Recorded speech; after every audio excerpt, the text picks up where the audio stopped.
हवाई जहाज की खिड़की के पास आकर एक पैराशूटर ने एक मुसाफिर से कहा, तुम भी पैराशूट लेकर बाहर आ जाओ, खुश रहोगे। मुसाफिर ने कहा, मैं कोई पागल थोड़ी हूँ, मैं यहीं पर ठीक हूँ। पैराशूटर बोला, अरे भाई, जहाज में खराबी हो गई है। मुसाफिर, तुम्हें कैसे मालूम हुआ? पैराशूटर बोला, इसलिए कि मैं जहाज का कप्तान हूँ। जज, मुल्जिम से, तुम पर साइकिल चोरी का इल्जाम साबित नहीं हुआ, इसलिए तुम आज़ाद हो। मुल्जिम, मासूमियत से, तो जनाब फिर मैं वो साइकिल अपने पास ही रख लूँ या मालिक को वापस कर दूँ। एक बहुत बातूनी शायर एक महफिल में शरीक थे।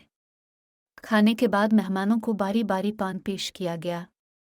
जो ही पान की ट्रे शायर साहब के पास लाई गई तो महफिल में मौजूद एक साहिब बोले, मोहतरम, शायर पान नहीं खाते बल्कि कान खाते हैं।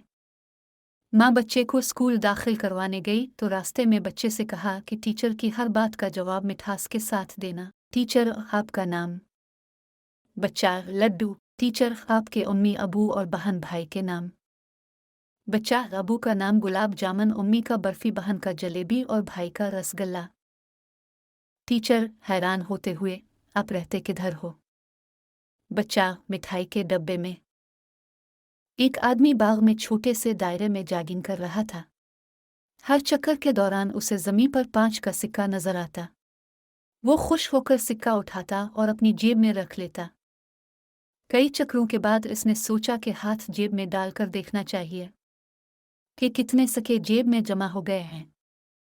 जो ही इसने अपना हाथ जेब में डाला तो मालूम हुआ कि इसकी जेब फटी हुई है।